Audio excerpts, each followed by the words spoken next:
Media మిత్రులందరికీ నమస్కారం.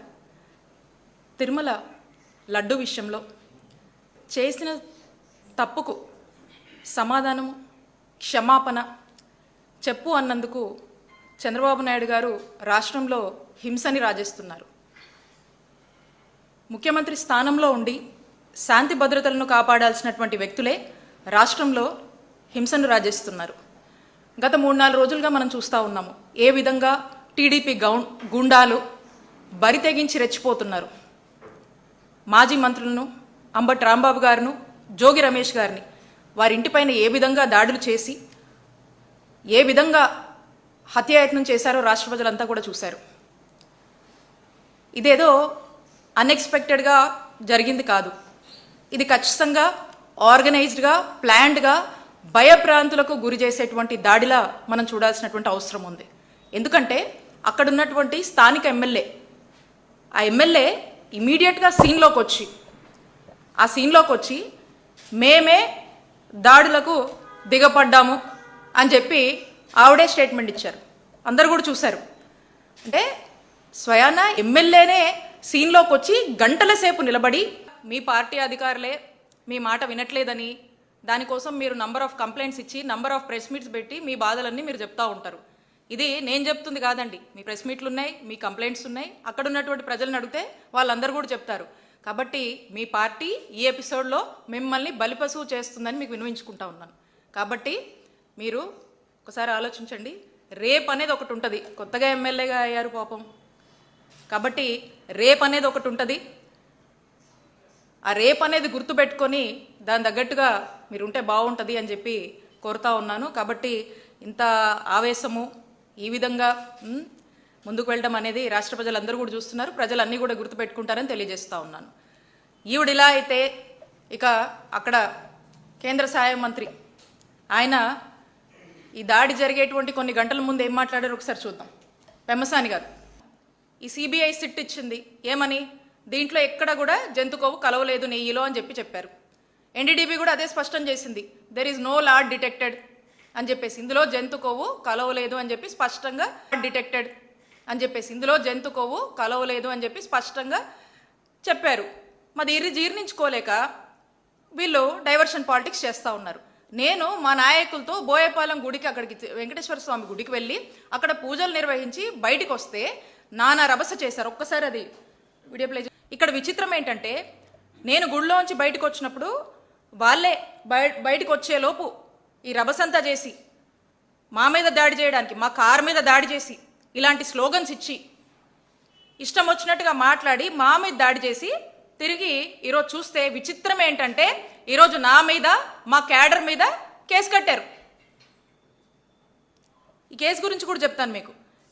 ఈ కంప్లైంట్లో ఏం రాస్తుందంటే మేమంట గుడికి వెళ్ళి అక్కడంట బయట నేను కుల మత వర్గాలు గురించి రెచ్చగొట్టే విధంగా నేను మాట్లాడానని చెప్పి కంప్లైంట్లో పెట్టారు. నేనంటే కుల మతాలు వర్గాల గురించి ఏదో రెచ్చగొట్టినట్టుగా మాట్లాడానని, ఆ తర్వాత మీకు ఇక్కడ ఏం పనని వచ్చిన వాళ్ళతో నేను గొడవపడి వాళ్ళని చేతులతో నెట్టి కర్రలతో కొట్టానంట. ఇది వీళ్ళు నా మీద కంప్లైంట్ ఇచ్చి మరి నా మీద కేసు కట్టారు. 22 మంది మీద కూడా మా నాయకుల మీద కూడా అక్కడ పార్టిసిపేట్ చేసిన వాళ్ళ మీద కేసులు కట్టడం జరిగింది. ఒక్కసారి ఆ ఫస్ట్ వీడియో ప్లే చేయమ్మా. అంతా కూడా మా కారు మీద దాడి చేస్తూ ఉన్నారు. మేము గుడి లోపల పూజలు చేస్తున్నాం. మేము బయటికి వచ్చే లోపే ఇదంతా జరిపించి ఇప్పుడేమంటున్నారు, నేను బయటికి వచ్చి కుల మతాలు రెచ్చగొట్టేలా నేను మాట్లాడాను, నేనే నెట్టాను, మా వాళ్ళు నెట్టారు, కర్రలతో కొట్టామని చెప్పి మా మీద కంప్లైంట్ ఇస్తే ఈ రోజున మా మీద కేసు కట్టారు. తిరిగి మా వాళ్ళే మళ్ళా అక్కడ ఈ ఇన్సిడెంట్ జరిగింది అని చెప్పి మా వాళ్ళు కంప్లైంట్ ఇస్తే దాని మీద ఇంత కూడా స్పందించలేదు. దాని మీద ఏం చేయని కూడా చేయలే. అంటే గుడికి వెళ్ళి వస్తే మా మీద కేసు కట్టారు. అంటే నేను అడుగుతా ఉన్నాను చంద్రబాబు నాయుడు గారిని, నేను గుడికి వెళ్ళి వస్తే నా మీద మా క్యాడర్ మీద కేసులు కడతారా మీరు? మరి నేను చేసిన తప్పేంటి? వెంకటేశ్వర స్వామి గుడికి వెళ్ళొద్దా? మీరు చేస్తున్నటువంటి మీకు ఇంకా మంచి బుద్ధి ప్రసాదించాలని మేము గుడిలోకి వెళ్ళి మొక్కొని వస్తే తప్ప మేమెక్కడ కవిచ్చాము? మేమన్నా గొడవ చేశామా?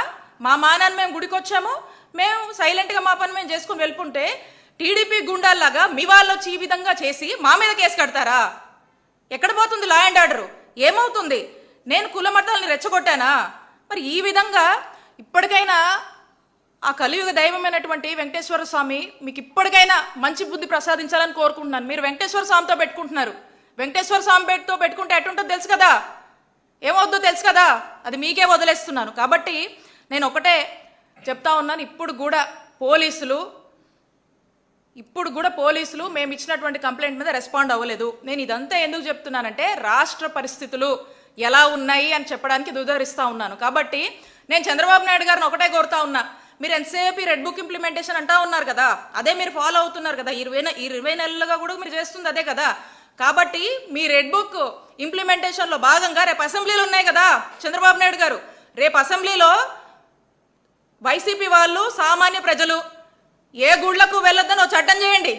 చంద్రబాబు నాయుడు గారు ఓ చట్టం చేయండి. ఇంకా ఈ విధంగా మరి పోలీసులే దగ్గరుండి దాడుల్ని ప్రోత్సహిస్తూ దాడులు చేయిస్తూ ఈ కూటమి ప్రభుత్వం వచ్చాక అధికారులను అడ్డం పెట్టుకొని ఏ విధంగా పోలీసుల్ని ఉసిగొల్పి హింసను ప్రేరేపిస్తున్నారో రాష్ట్ర ప్రజలందరూ కూడా చూస్తూ ఉన్నారు.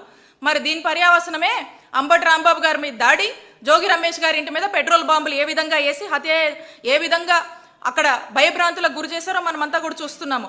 కాబట్టి మాజీ మంత్రులుగా ఉన్నా కూడా ప్రతిపక్ష నాయకుల ఇళ్లపై ఈ విధంగా మరి దాడి చేయిస్తున్నారంటే ఒక్కసారి ఈ రాష్ట్రాన్ని చంద్రబాబు నాయుడు గారు ఏం చేయదలుచుకున్నారో ప్రజలందరూ కూడా ఆలోచించాల్సినటువంటి అవసరం ఉంది. సూటిగా ప్రశ్నిస్తున్నాను నేను చంద్రబాబు నాయుడు గారిని, అసలు ఈ గొడవ కారణం ఏంటండి? జరగని కల్తీనేయిని జరిగిందని మీరే అవాస్తవాల్ని అసత్య ప్రచారాలని ప్రజల్లోకి తీసుకువెళ్లారు. అది మా వైఎస్ఆర్ కాంగ్రెస్ పార్టీకి ఆపాదించి మా నాయకుడు జగన్మోహన్ రెడ్డి గారిని ఆపాదించి మీరే కదా ఫ్లెక్సీలేసి రెచ్చగొట్టే ప్రయత్నం చేశారు. క్లియర్గా సిట్ చెప్పింది, ఛార్జ్ షీట్లో ఎన్డీడీబీ చెప్పింది, there is no animal fat added అని చెప్పింది, ఇట్ ఈస్ నాట్ డిటెక్టెడ్ అని చెప్పింది. అయినా కూడా మీరే రెచ్చగొట్టి మీరే ఫ్లెక్సీలేసి ఈ గొడవకంతా ఈ రభసకంతా కారణం మీరే కదా. క్లియర్గా మీరు చేస్తూ మళ్ళీ దీన్ని డైవర్ట్ చేస్తూ అంటే క్లియర్గా ఎక్కడ కూడా వీళ్ళంతా మేము ఈ కూటమి ప్రభుత్వాన్ని నిలదీస్తున్నాం కాబట్టి ఎంబటే ప్రతిపక్ష నాయకుల ఇళ్లపై దాడులు చేయాలి, అవసరమైతే పెట్రోల్ బాంబులు వేయాలి, ఇళ్లల్లో ఉన్న మహిళల్ని టార్గెట్ చేయాలి, కేసులు పెట్టాలి. డైవర్షన్ పాలిటిక్స్ ఇదే కదా మీరు ఎంచుకున్నారు. ఎందుకంటే మీరు డిఫేమ్ అవుతున్నారు. ఈ తిరుపతి లడ్డు నెయ్యి వ్యవహారం, కల్తీ నెయ్యి వ్యవహారంలో కూటమి ప్రభుత్వం డిఫేమ్ అవుతుంది. కాబట్టి దీని డైవర్షన్ కోసం ఈ దాడులకు ఈ హింసలకు పాల్పడుతూ ఉన్నారు. మీరు మొన్న మహిళల్ని టార్గెట్ చేశారు, అక్కడ రాంబాబు గారి ఇంట్లో వాళ్ళ లేడీస్ అందరినీ కూడా టార్గెట్ చేస్తున్నారు. ఈరోజు మనకు స్పష్టంగా అర్థమవుతుంది. చంద్రబాబు నాయుడు గారు మళ్ళీ మాట్లాడతారు ఏమనంటే, ఎక్కడా కూడా మహిళలను అగౌరవించినా, మహిళల మీద అసభ్య పోస్టులు పెట్టినా, మహిళలకు సంబంధించి ఏ ఇబ్బంది వచ్చినా నేను సహించను, తక్షణమే కేసులు పెడతాం, అది ఇదని చెప్పి ఉపన్యాసాలు ఇస్తూ ఉంటారు కదా. మరి ఇవన్నీ కూడా గడప కూడా దాటవు మీరు చెప్పినవన్నీ కూడా.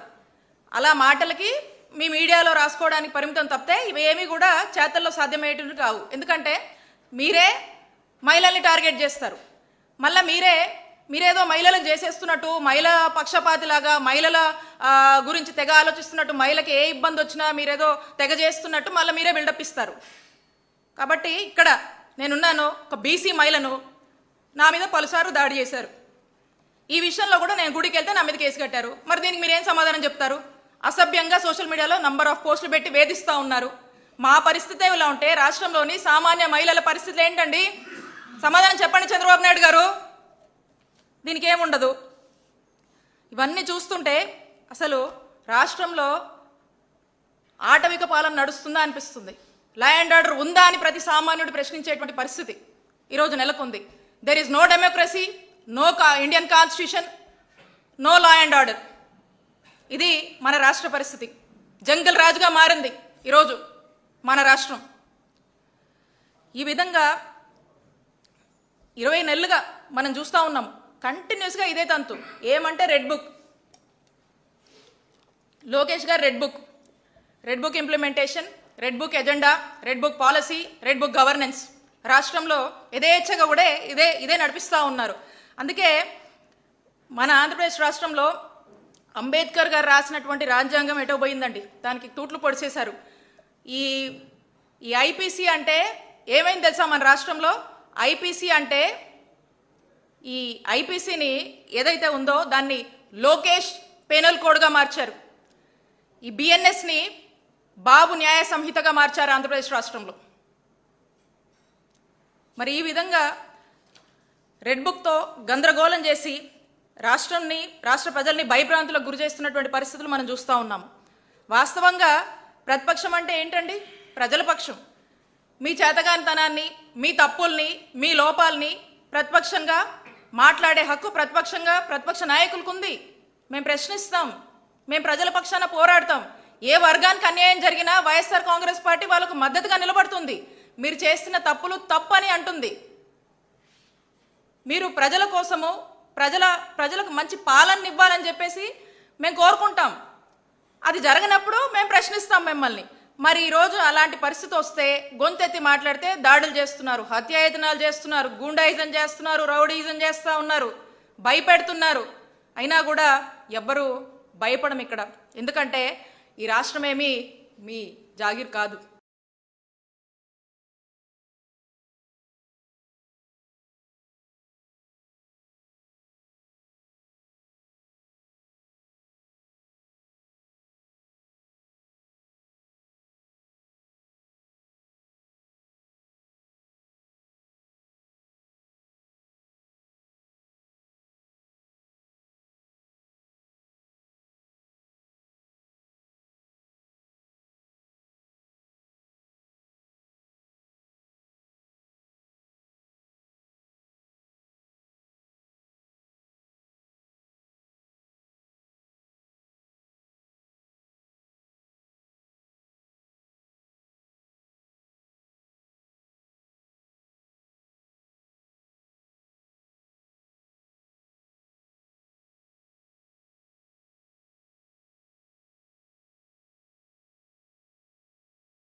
సంతోషంగా ఉండాలనుకున్నాం. మా నాయకుడు పదే పదే ఏం చెప్పాడండి? అందరికీ సంక్షేమ పథకాలు ఇవ్వమన్నాడు. నేను ఎక్కడ పోయినా ఎవరికన్నా ఏదైనా అందట్లేదని చెప్పినా కూడా ఇమీడియట్గా ఆ డిస్ట్రిక్ట్ అడ్మినిస్ట్రేషన్ కాల్ఫర్ చేసి ఈ పథకం ఇవ్వండి, అవి చేయండి అని ఇలా వెళ్ళాం మేము. అసలు ఇవన్నీ లేవు. ఈరోజు ఆశ్చర్యం వేస్తుంది. ఈరోజు ప్రతిపక్ష పార్టీగా మేము గొంతెత్తితే ఐదరు కేసులు, అక్రమ కేసులు, అరెస్టులు, దాడులు, హత్యాయత్నాలు. ఇది రాష్ట్రంలో ఉన్నటువంటి పరిస్థితి. అందుకే బీహార్ కన్నా మించిపోయింది మన రాష్ట్రం. టీడీపీ కార్యాలయం పైన కూడా దాడి చేశారు, అలాగే పట్టాభిష్ పైన దాడి చేశారు. ఇప్పుడు చంద్రబాబు కించపరిచారు కాబట్టి వీళ్ళు కూడా దాడి చేశారని హోంమంత్రి సమర్థించారు. ఇది మీరు క్లియర్గా చూశారు. ఈ 3-4 డేస్గా జరిగినటువంటి రాంబాబు గారి అంశం మీరు చూశారు క్లియర్గా. అక్కడ ఆ మహిళలు అక్కడ ఉన్నటువంటి కర్రలతో, రాడ్లతో అతన్ని దాడి చేయాలని అతని కారు మీదకి వస్తూ, ఆ మహిళలు కూడా కారు మీద ఏ విధంగా కొట్టి తన్ని ఇష్టం వచ్చినట్టుగా దుర్భాషలు ఆడుతుంటే, ఇక ఆ టైంలో ఆవేశంలో తను మాట్లాడానని రాంబాబు గారు స్పష్టంగా వచ్చి ప్రెస్ మీట్ పెట్టి, నేను ఉద్దేశపూర్వకంగా మాట్లాడలేదు. ఎందుకంటే రాంబాబు గారు రెగ్యులర్గా మాట్లాడుతుంటారు, అందరికీ తెలుసు. ఆయన రెగ్యులర్గా కరెంట్ పాలిటిక్స్ మీద రెగ్యులర్గా ఏదో ఒకటి మాట్లాడుతూ ఉంటారు. ఆయన ఎప్పుడు కూడా అలాంటి నేచర్ కాదైంది. ఆయన అట్లా మాట్లాడలేదు. కాబట్టి ఇప్పుడు ఆ సందర్భంలో ఆవేశంలో ఆయన ఏదో మాట్లాడినని వివరణ ఇచ్చాడు, ఎక్స్ప్లెనేషన్ ఇచ్చాడు. అలా జరిగి ఉండకూడదని ఆయన కూడా భావించాడు. ఆయన కూడా క్లియర్గా చెప్పాడు, నిజంగా తప్పే అయితే నన్ను అరెస్ట్ చేసుకోండి అని చెప్పారు ఆయన కూడా. మరి దాన్ని సాకుగా తీసుకొని ఇక రకరకాలుగా చేసి ఇక వాళ్ళు ఏదో కలిపి చెప్పి వాళ్ళు చేసింది తప్పు. క్లియర్ అండి. ఒకటే, తిరుమల లడ్డు సంబంధించినటువంటి విషయంలో ఎటువంటి కల్తీ జరగలేదనేది స్పష్టమైంది రిపోర్ట్స్ ద్వారా. వైసీపీ వాళ్ళు బలంగా ఇది జనంలో తీసుకెళ్తున్నారు. ఇది వెళ్ళొద్దు, దీన్ని డైవర్ట్ చేయాలంటే ఇలాంటి హింస, ఇలాంటి ఏదో చెయ్యాలి కాబట్టి ఈ డైవర్షన్ కోసము ఈ విధమైనటువంటి అంశాలని తెర మీద తీసుకొచ్చి ఈ హింసని ప్రోత్సహించారు. అంతే. ఇక వాళ్ళు దాన్ని కప్పిపుచ్చుకోవడానికి ఏది పడితే అది మాట్లాడుతున్నారు, అనేక అంశాలు తెస్తున్నారు. మొదటి నుంచి కూడా డైవర్షన్ పాలిటిక్స్ అనేటువంటి ఒక మోడస్ ఆపరెండాతో ప్రతి ఒక్క అంశం తీసుకొని ముందుకు వెళ్తున్నారు ఈ కూటమి ప్రభుత్వం. ఆ విధంగానే మనం చూడాల్సినటువంటి అవసరం ఉంది.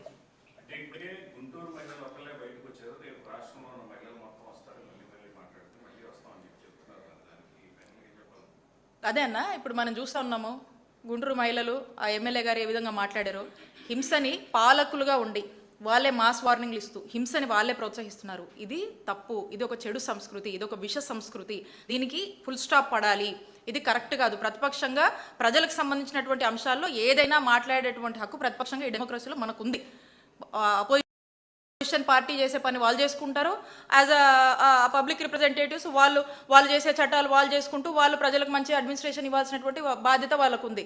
వాళ్ళే ఈ విధంగా మాట్లాడుతున్నారంటే ఎటుపోతుంది? అదే అంటా ఉన్నాం, రాష్ట్రంలో లా అండ్ ఆర్డర్ పూర్తిగా ఫెయిల్ అయింది. There is no democracy. Indian constitution పక్కన పెట్టారు. ఈ రాష్ట్రంలో only red book politics, red book implementation మీద పూర్తి ఫోకస్తో ముందుకు వెళ్తున్నారు. అందుకే ఇవన్నీ జరుగుతున్నారు. వాళ్ళే అధికారంలో ఉండి ఈ విధంగా ప్రోత్సహిస్తున్నారు. ఒక్కటే చెప్తా అన్న, మీ అందరికి కూడా తెలుసు, మేము ఐదేళ్లలో మాకెంతమంది కార్యకర్తలు ఉన్నారు. మా పార్టీ మాకు మంచి మాస్ కార్యకర్తలు ఉన్నారు. మా వాళ్ళు తలుచుకుంటే ఒక్కరోజు ఏమైపోయేవాళ్ళు? మీరు అందరూ ఒక్కొక్క నాయకుడిని తలుచుకుంటే ఏమైపోయేవాళ్ళు? ఇప్పుడు మీ క్యాబినెట్లో కూర్చున్నారు 70% మంది మా నాయకుడిని, మా పార్టీని ఇష్టం వచ్చినట్టు మాట్లాడారు. మీ మీద పెట్టాలి కేసులు, మిమ్మల్ని శిక్షించాలి. కానీ మేము అలా చేయలేదే. మేము సంయమనంతో మేము ఆ పద్ధతి ఎంచుకోలేదు. మేము ప్రశాంతంగా మంచి చేయాలి, మంచి గవర్నెన్స్ ఇవ్వాలి అని మా నాయకుడు దృష్టి పెట్టాడు. మేము తలుచుకుంటే చేయలేమా ఏంటి? మాకు లేరా ఏంటి కార్యకర్తలు? మాకు లేరా ఏంటి మహిళలు? ఏమనుకుంటున్నారు? కాబట్టి ఒక్కటే చెప్తా ఉన్నాం, రేపు అనేది ఒకటి ఉంటుంది. ప్రతి ఒక్కరు గుర్తుపెట్టుకొని ప్రజలకు మంచి పాలన ఇవ్వండి. ఈ అబద్ధాలు, ఈ పిచ్చి ప్రచారాలు మానుకొని మంచి పాలన ఇవ్వండి, మంచి చేయండి, ప్రజల మనసు గెలుచుకోండి.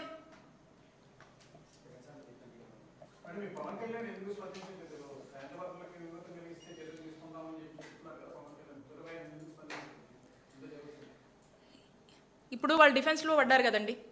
డిఫెన్స్లో పడ్డారు కాబట్టి ఇక ఆయన ఏం మాట్లాడతలేదు. మాకు కూడా తెలియదు, మేము కూడా చూస్తా ఉన్నాం ఎందుకు మాట్లాడలేదు. ఆయన ఏదన్నా మా మీదకి అసలు ప్రచారాలు చేయాలన్నా, ప్రజల్ని రెచ్చగొట్టాలంటే ఆ టైంకి వస్తారు, మాట్లాడతారు. నిన్న కూడా ఎవరో చెప్తా ఉన్నారు, నిన్న కూడా చూసాము. మరి ఆ మీటింగ్లో లడ్డు వ్యవహారంలో అందరూ వైసీపీ వాళ్ళు చాలా స్పీడ్గా ఈ వాస్తవాన్ని ప్రజల్లోకి తీసుకువెళ్తున్నారు. నాకే పట్టిందా, మీ ఎవరికి పట్టలేదా, మీ ఎవరు మాట్లాడలేదని ఏదో అలిగి వెళ్ళిపోయారని వింటా ఉన్నాం మేము కూడా. మీ దృష్టికి కూడా వచ్చి ఉంటుంది. దాన్ని బట్టే అర్థమవుతుంది మరి ఆయన ఇలాంటి సందర్భాల్లో మరి ఎందుకు మాట్లాడలేదో ఏంటో. కాబట్టి అతను ఏమో మా మీదకి బురద జల్లాలంటే ముందు పెట్టారు. ఇలాంటి డిఫెన్స్లో పడ్డారు కాబట్టి ఇంత హింస ఇదంతా నడుస్తుంది కదా కానీ అని చూస్తూ ఉన్నారు ఆయన కూడా.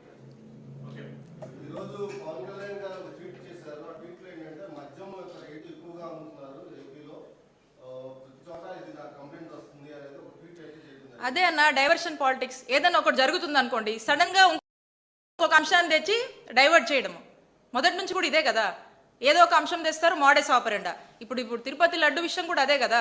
అమ్మో లడ్డు విషయం వైసీపీ వాళ్ళు వెళ్ళిపోతున్నారు, రోడ్ల మీదకి చెప్పేస్తున్నారు, చంద్రబాబు నాయుడు గారు చేసింది తప్పని చెప్పేస్తున్నారు, ప్రజలు నమ్మేస్తారు, బ్యాడ్ అయిపోతామని చెప్పేసి ఇప్పుడు ఇంకొక అంశం తేవడం. ఏదో ఒక అంశం మోడెస్ ఆపరెండా, డైవర్షన్ పాలిటిక్స్ వెన్నటో పెట్టినటువంటి విద్య ఈ కూటమి ప్రభుత్వానికి, చంద్రబాబు నాయుడు గారికి.